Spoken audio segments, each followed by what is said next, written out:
This is the Authority Company Podcast, conversations with leaders that are designing our future. I'm Joe Pardavila, and today's guest is Damon Stafford, CEO of Alpine Intel and author of Believe in Better, the evolution of core principles that pioneered an industry. This is Damon's second time on the show, and I'm glad to have him back.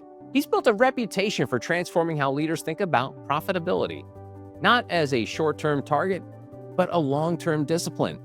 His book challenges founders and executives to reframe profitability as a journey, grounded in principles that drive sustainable growth. Damon Stafford, welcome back to the podcast. How are you? Hey, great, Joe. How are you? I'm excellent. Thanks so much for carving out some time and joining me again on the pod. And the reason I want to get you on is because, after reading your book, chapter 8 about profitability was kind of really shook me. So I want to get into it and do a deep dive in it. But before we do, in case people missed our first chat, and people can go back and check it out on YouTube or on their favorite podcast platform, tell us about the idea for the book, Believe in Better, why you wrote it now, and who you hope reads it. So I wrote the book, I guess a little over two years ago now. A lot of factors. One, I have a bit of a creative spirit, love to write. Also a big backlog of, ideas and kind of like fundamentals that created our success at Alpine, formerly known as CCG IQ, and what set out to really like create a timestamp. And actually the reality is it ends up being a little bit of a manual. The good news is it's the way we've lived for the last 12, 14 years, and to see it come together, and actually to be able to use it going forward has been a really cool thing to see. The fairy tales, I don't know if I have as much good feedback on those, but I sure had a good time writing them. Good for you. That's awesome. Hey, listen, George R.R. Martin has that famous quote. He says, "Art is not a democracy." So this is your art. This is your opportunity to tell your story. So God bless you. Good for you. And it's funny, I want to zero in on profitability, and it is weird how profitability has always been the driver for most companies. But for a while, I feel like we kind of lost ourselves a little bit, Damon. It was always about growth. Famously, the great Netflix correction. You saw all these companies piles of money into streaming because Wall Street wanted to see growth. And I often joke, Damon, that Wall Street woke up one day and said, yeah, we don't care about growth. We care about profits. And then all of a sudden that all turned on its head. You saw all these people like Disney and Paramounts of the world change the way they were putting money into streaming and all their other technologies. So you write in chapter 8 about profitability makes you better. And you say profitability is a journey. What leading indicators tells you that you're drifting off that path before the P&L shows it? Because I think that's, going back to like the Netflix example, like no one saw the path. They just saw that their stock was going up. And then all of a sudden one day they said, oh yeah, no, that doesn't matter. And then it dropped. What's some of the indicators that say that you're drifting off that path of profitability? When to your point about Wall Street, I think maybe, they may still not care as much as like the thing that a lot of folks think about at the end, right? But for us, we measure all of our operational processes, all of our KPIs measure profitability at the transaction, whatever that transaction may be. We know ultimately, instantly if we're off path. But the basis for creating the product is around profitability of the individual transaction, as opposed to the other school of thought, which is kind of build it and then we'll try to figure out how to make it profitable, later. And so we know quickly now shared services and all of the all the other support and everything that goes into creating, innovating, and leading the company is also another important factor. And we also allocate that accordingly to the transaction, to the brand, to the vertical, and so we have a good idea. It doesn't always mean we're profitable in all lines, but that's kind of how we approach it. Awesome. And, obviously, if anyone speaks to you, reads the book, knows about how much importance you put into listening. So I was just curious, can you give a concrete example of where listening to your customer changed either your product or improved your margins? Or just something you could point out where you're like, oh, maybe you didn't think of it, but then someone, one of your clients was like, oh, maybe we should just, you're like, oh, yes, that could help profitability. Yes, we had, without giving specifics, we had an example not too long ago, specifics as in the customer name, but that we were essentially called to the mat along with other partners, vendors of the space for this very particular brand and service line. And the conversation was something along the lines of, I find it really odd that all of your competitors, include you in this space, are at this certain cycle time. And what they were really saying, it was kind of like a hostile moment for those that were in the meeting. But what they were really saying was, here's another path for you to essentially beat your competitors. And I'm telling you this path through a story and a bit of like mockery. And so the sales team was all fired up. I can't believe they would say that. And then the other folks in the meeting from our side were able to smoke it out because they were truly listening, not just hearing, listening.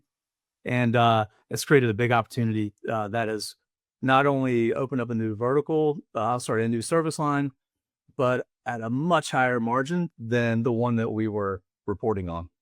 Nice. Love that. Great story. And Damon, you write about warning founders who sell to PE not to play investor. Can you dig into that a little bit for me?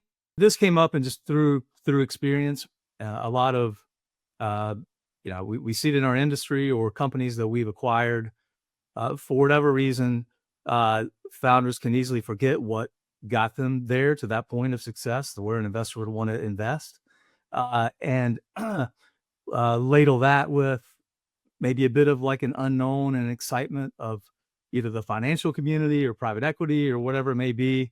And it's like I've seen people like turn into to other people. I sold my company, is the mentality, and it's now like I'm going to be like this group of investors because that's what people do when they sell their company. But the reason that the investors invested is because of whatever that spark is, or subject matter, or whatever it is the founder created.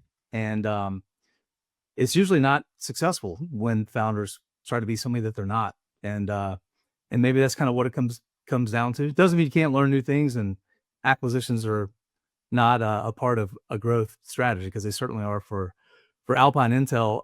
But it needs to be in combination with whatever skills, mentality that got you to that point of success, from my humble opinion. And outside of the founder side, what are some of the M&A synergies that most often fail in real life? Is there one outside of just the founder not getting what their role is supposed to be? Is there anything else that stands out when it comes to those like M&A synergies? Sure. I mean, acquiring just to acquire. There's there's the roll up strategy, which existed in it still exists today. But where you're taking many like companies, putting them together, finding expense synergies, and then operating, a shared services model that ultimately makes the greater entity more profitable. That 100% works, and clearly there's like a lot of use cases, but that doesn't apply to not only like every industry or every acquisition opportunity, but also, we're in the year 2025, and there may not be as many of those left, and if they are, they're huge. You know what, Damon, it's weird too, because it's funny you said that about that we're in 2025. I know for the last couple of decades, I've always run into this with founders where they start a company to be acquired, which always to me is a weird mindset. It's like, why would like your end, like it's almost like that begin with the end in mind. Why would your end game be you selling this thing? Like to me, that like as a non-entrepreneur, and Damon, I often joke that I feel like entrepreneurs are like psychopaths, but like if you're going into it with the only way this is successful is if I could sell this company, what do you think about that mindset? Maybe I'm the wrong one here, but like sometimes I feel like that sets you up to fail if like your end game is just to sell your baby at the end of it. I think there's a very, very low probability of success with that mindset. Yeah. I see it all the time too. When I created the company, selling was never in my mind, and took a long time to get there. And but it was never never created to sell. You can spend your energy on creating an incredible product that scales, that's profitable, dedicate your time to your leadership teams, your employees, and development, and all the things to make a sustainable company, and make an incredible company that everybody wants to buy, that is profitable. Or you can, you can lay out what you described. And I think that if you're making a bet on your time and your energy, resources on someone else's financial thesis that it's in the future, that's not even today, that could likely change, then you're operating kind of blind, right? It's truly like a bet. And as an entrepreneur and being surrounded by entrepreneurs, the last thing you want is like more uncertainty and more risk, because just getting the company off the ground is like is definitely a monumental task in its own. Right. And so yeah. Yeah, no, that's great. Yeah, no, it is funny because again, I don't know if I'm right or wrong. To me, I just found it weird that it's almost like I don't know, like to create something to get rid of it always feels weird to hear out loud. And I understand. I'm like, I'm not poo-pooing, M&As. It's just that, as you know, sometimes the only way for you to grow is through an acquisition. So I get that. But like, if that's like the end game you're looking at, it's felt really odd to me. And you write about, like any business book, there's got to be shapes and sizes and graphs. You write about the profitability triangle. Tell me about the profitability triangle. I believe in a comprehensive approach to the product, to the company. There's a lot of, and by the way, incredible success for people that just focus on tech or just focus on process.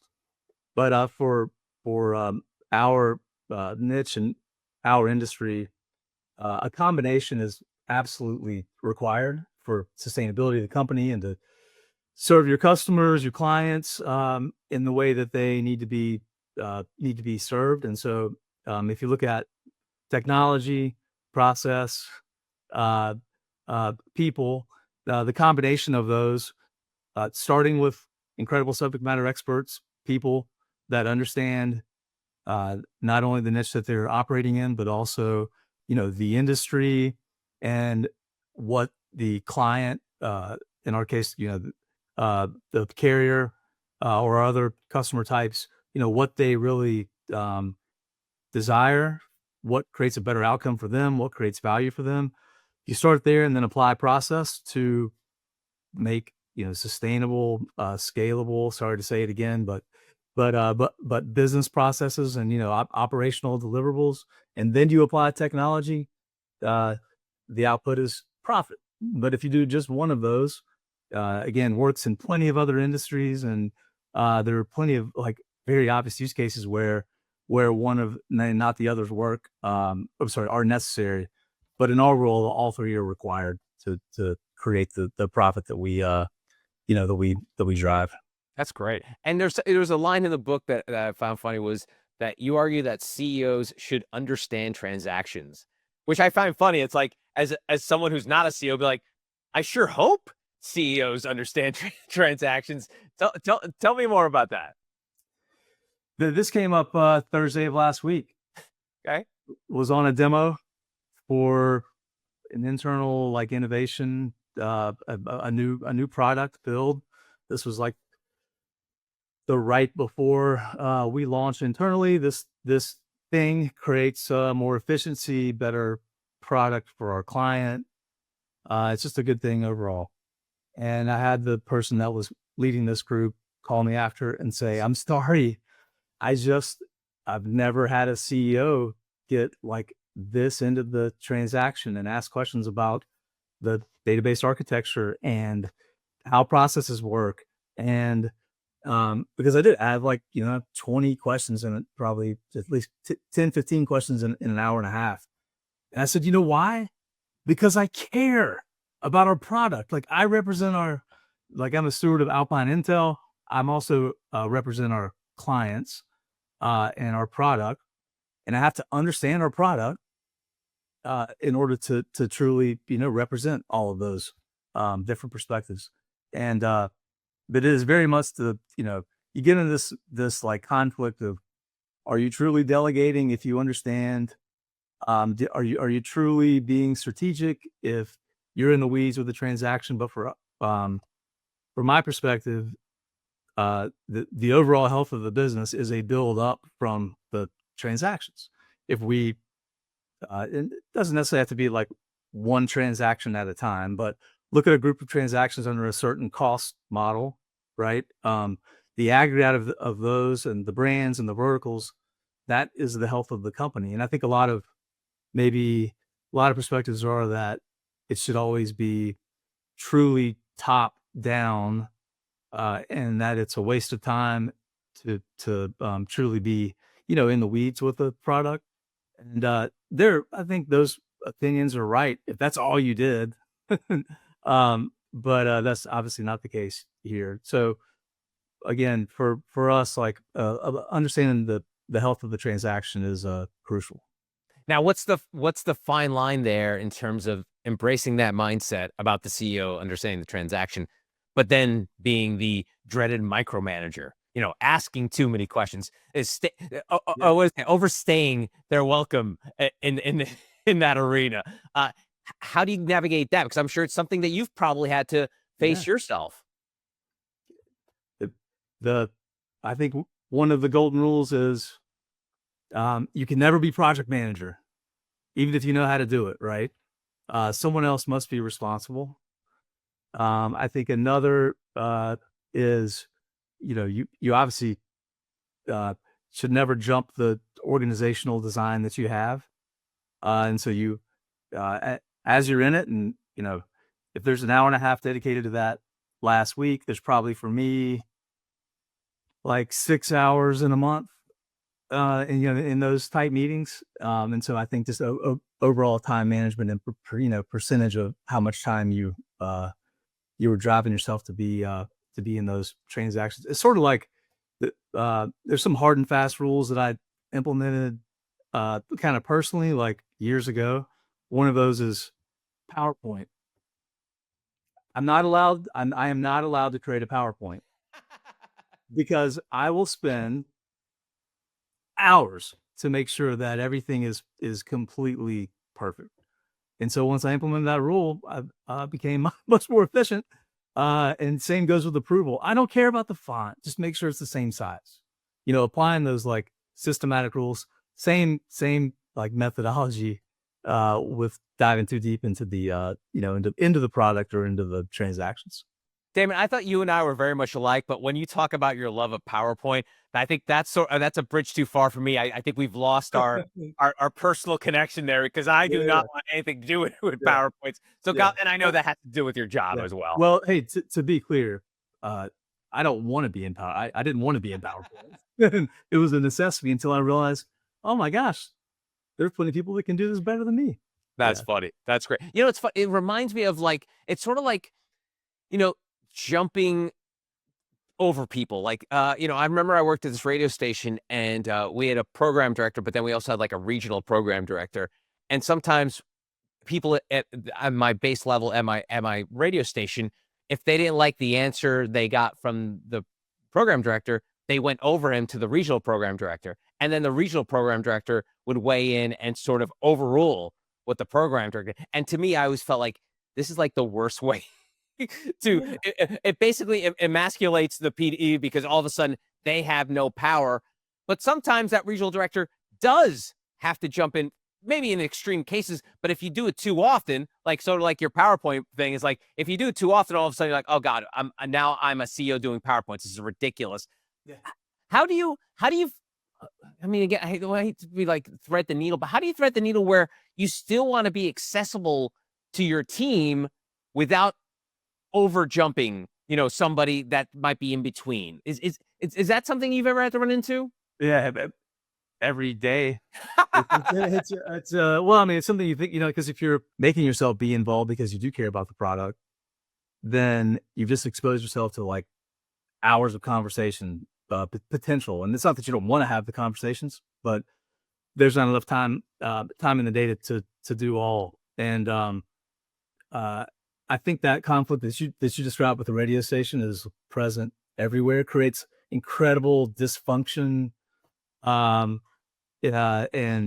again, like diminishes the authority of management, of the leaders, of whoever that person reported to.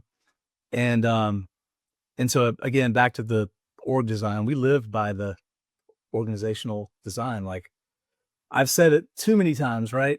In my past, which is we don't care about, I don't care about titles, I don't care about my title.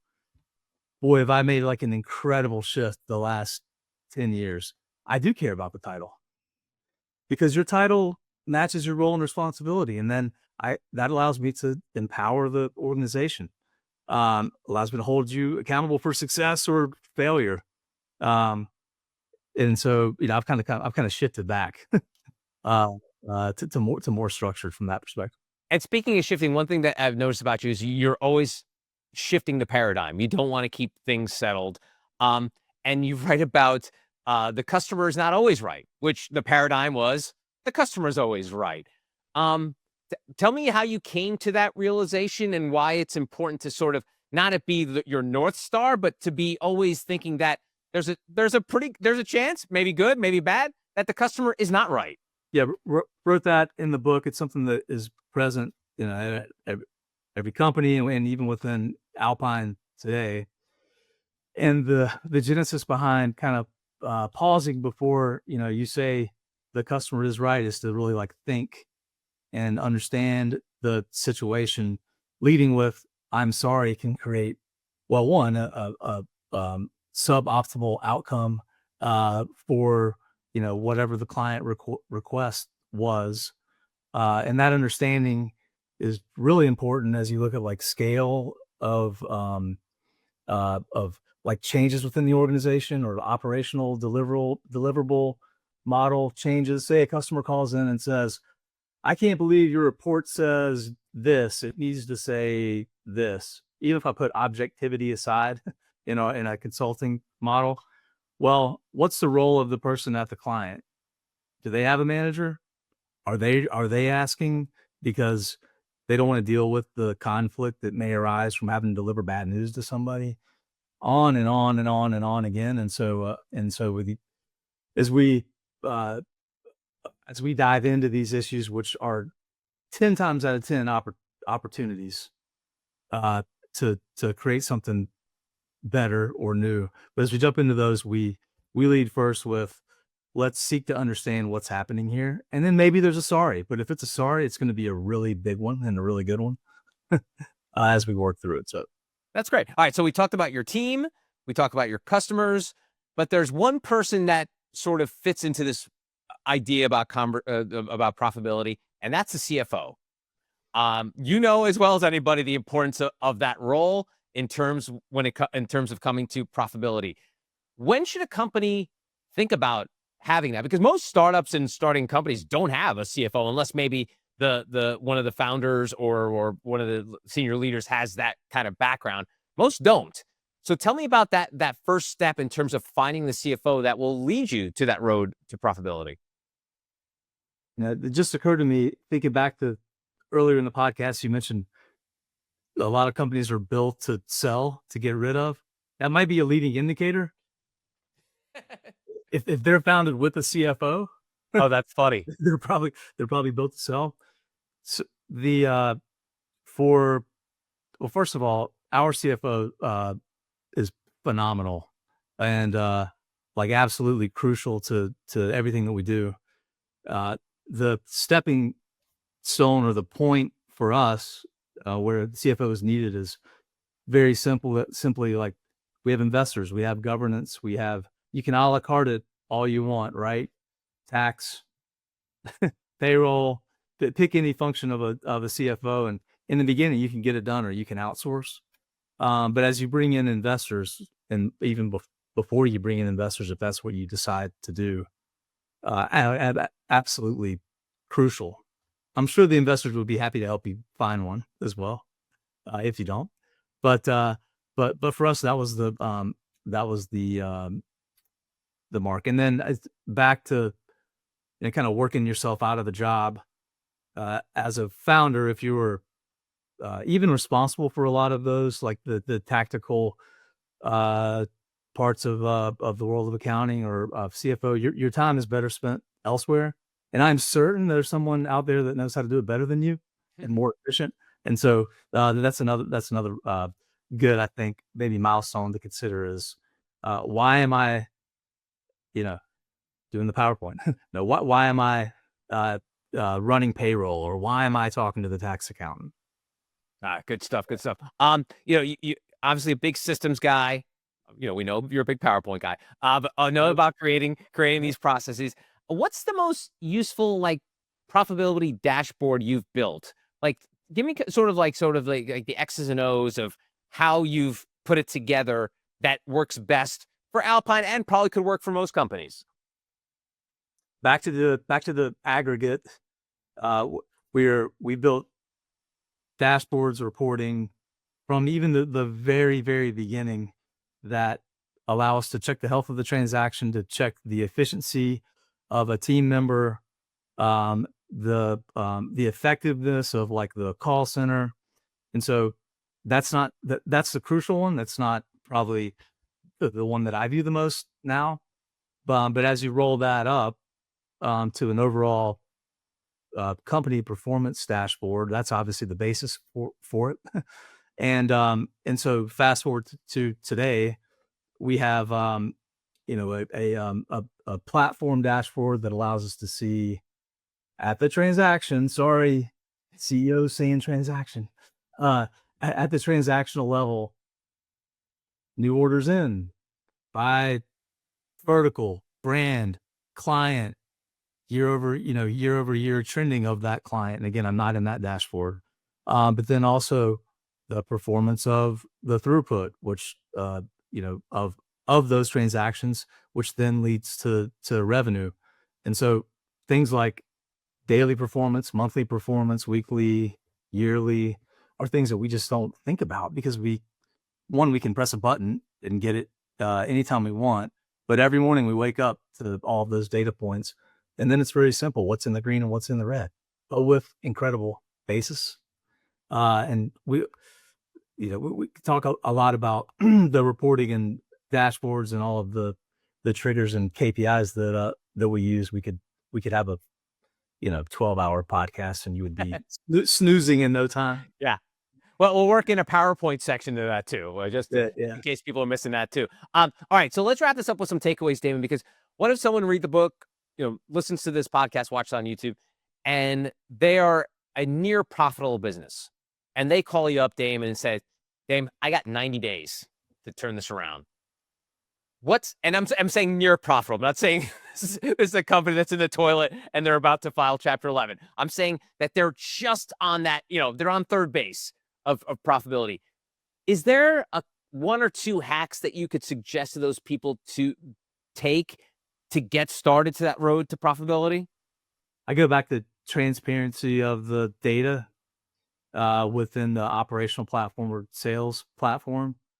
I think a lot of decisions are based on emotion or the telephone game internally within the organization, and truly having an objective view based on the data that creates information on what's really happening in your business will give you clear guidance on where to spend your time and where to make improvements. So that's one. The downside of that is if you don't have it or have the ability to get to it, it's probably a lot longer than a 3-month journey.